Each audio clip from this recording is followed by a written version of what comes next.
अस्सलामुअलैकुम वरहमतुल्लाहि वबरकातुहू। आधी रात में मस्जिद के अंदर घुसकर इमाम साहब ने इशा की नमाज पढ़ाई। नमाज पढ़ाने के बाद खाना खाया और खाना खाने के बाद अपने हुजरे में सोने के लिए चले गए।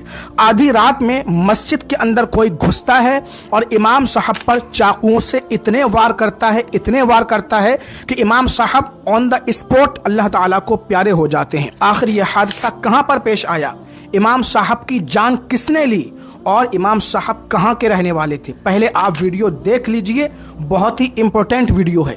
उसके बाद इस हवाले से बहुत जरूरी गुफ्तगू हम करेंगे। बड़ी खबर बिहार के गोपालगंज जिले के उच्चा गांव थाना क्षेत्र के अरना से आ रही है, जहां मस्जिद में सो रहे एक मौलवी की चाकू मारकर निर्मम हत्या कर दी गई।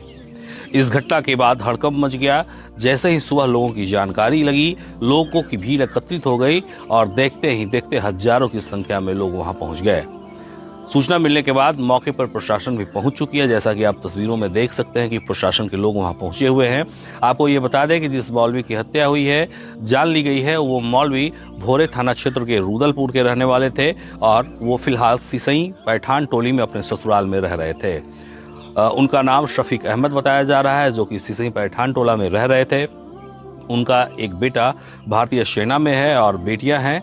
इधर वो उचका गांव थाना क्षेत्र के अरना में स्थित मस्जिद में मौलवी का कार्य करते थे। फिलहाल ये घटना क्यों हुई है, अभी इस पर इसका कोई खुलासा नहीं हुआ है। बताया ये जा रहा है कि रात में खाना खाकर मौलवी साहब मस्जिद के अंदर ही सो गए थे। इसी दौरान देर रात कोई मस्जिद के अंदर गया और चाकुओं से गोद कर उनकी जान ले ली।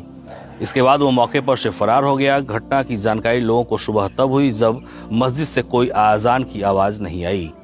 इसके बाद लोग वहां पहुंचे और देखा तो वहां उनकी बॉडी पड़ी हुई थी, चाकुओं से गोद कर उनकी जान ली गई थी। इसके बाद तुरंत ही उचका गांव थाने को इसकी सूचना दी गई। सूचना मिलने पर उचका गांव पुलिस वहां तो पहुंची ही साथ हथुआ एसडीपीओ आनंद मोहन गुप्ता भी वहां पहुंच गए हैं। गोपालगंज से भी पुलिस टीम को भेजा गया है। एफएसएल की टीम मौके पर पहुंच चुकी है, जांच की जा रही है। बॉडी को पोस्टमार्टम के लिए भेजा जा रहा है। इधर एहतियात के तौर पर भोरे के सिसई को अलर्ट में रखा गया है, जहां पुलिस बल की तैनाती की गई है। इलाके में गश्त बढ़ा दी गई है। आपको बता दें कि सिसई पैठान टोला निवासी शफीक अहमद उचका गांव के अरना में स्थित मस्जिद में वहां पर मौलवी का कार्य कर रहे थे। इस घटना से सनसनी मच गई है। लोग हैरान हैं कि आखिर एक मौलवी की किसी से क्या दुश्मनी हो सकती थी और उसकी जान क्यों ली गई। आप तस्वीरों में देख सकते हैं कि वहां लोगों की भीड़ लगी है। लोग जो है चारों तरफ आपको दिख रहे होंगे, पुलिस बल दिख रही होगी। अरना बाजार में हम एक मस्जिद में है। यहाँ पे एक जो मौलाना साहब हैं, जिनको निर्मम तरीके से मार के मौत के घाट उतार दिया गया है। यहाँ के तमाम स्थानीय लोग हैं। कैसे क्या हो गया? रात को मौलाना साहब को लोग चाकू से आगे पीछे चाकू से निर्मम हत्या हुई है इनकी। हम लोग सुबह में आए नमाज पढ़ने के लिए 4:15 बजे करीब में, तो देखा कि इमाम साहब मरे पड़े हुए, ताला बंद था। फिर हम लोग ताला खोले हैं तो इनकी हत्या हुई पाई। यहाँ पे सीसीटीवी कैमरा नहीं था मस्जिद? मस्जिद में तो नहीं है, लेकिन अगल बगल में है। हाँ, यहाँ तो नहीं। आप लोग क्या, हम लोग चाहते हैं कि यहाँ निष्पक्ष जांच हो, जो अपराधी है वो पकड़ा जाए। यहाँ पे एसडीपीओ जो है हथुआ के SDPO sir Anand Mohan sir हैं। सर आप लोग आए हैं, अभी तक जांच चल रही है। जांच चल रहा है सर, क्या कहना है कि जांच चल रहा है? किसी को डिटेन भी किया गया है सर? नहीं, अभी नहीं। यह हादसा बिहार के गोपालगंज में पेश आया है। इमाम साहब का नाम है मोहम्मद शफीक। इमाम साहब की जान किसने ली, किसने आधी रात मस्जिद के अंदर घुसकर इमाम साहब को ख़त्म कर डाला, अभी कुछ भी पता नहीं चल पाया है।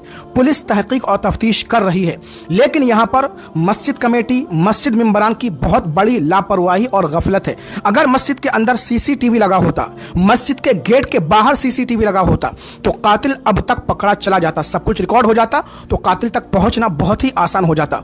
और उम्मीद थी, ज्यादातर चांस ये था कि वो ऐसा करता ही नहीं। जब मस्जिद के अंदर सीसीटीवी लगा होता, बाहर सीसीटीवी लगा होता, तो ऐसा करने से पहले 100 बार वो सोचता कि अगर मैं ऐसा करूंगा मेरी वीडियो रिकॉर्ड हो जाएगी, मैं पकड़ा चला जाऊंगा। उसने सीसीटीवी ना होने का फायदा उठाया और इमाम साहब को आधी रात में मस्जिद के अंदर घुसकर खत्म कर डाला। तो यहां पर बहुत बड़ी लापरवाही, गफलत मस्जिद कमेटी, मस्जिद मेंबरान की। हम इंसाफ की मांग करते हैं और बिहार पुलिस से, बिहार प्रशासन से, गोपालगंज के प्रशासन से मांग करते हैं कि इमाम साहब के कातिल को पकड़ा जाए। जो भी है उसको कड़ी से कड़ी सजा दी जाए। जरा सोचिए, इमाम साहब की भला किसी से क्या दुश्मनी होगी? 5 वक्त नमाज पढ़ाते हैं, आपके घरों में जाकर के फातिहा, तीजा, 40वां, निकाह पढ़ाते हैं, जनाजे पढ़ाते हैं, तो आखिर कौन ऐसा कर सकता है? अपने उलमा, अइम्मा, हुफ़्फ़ाज़ की हिफाजत कीजिए, उनका ख्याल रखिए। जाहिर सी बात है यहाँ पर बहुत बड़ी घंघोर लापरवाही हुई है, जिसके नतीजे में यह हादसा रूनुमा हुआ है। अल्लाह ताला मरहूम मौलाना मोहम्मद शफ़ीक़ के घर वालों को सब्र जमील अता फ़रमाए, उन्हें इसका निअमुल बदल अता फ़रमाए और उन्हें जन्नतुल फ़िरदौस में आला से आला मकाम अता फ़रमाए। अपने अइम्मा किराम की हिफाजत कीजिए और जहाँ जहाँ मस्जिद में CCTV नहीं लगे हुए हैं, मस्जिद के बाहर, मस्जिद के अंदर, वहाँ पर बराए मेहरबानी खुदा के वास्ते CCTV ज़रूर लगवाइए, ताकि फिर कोई इमाम साहब को हमें खोना ना पड़े। वीडियो को ज़्यादा से ज़्यादा शेयर करें।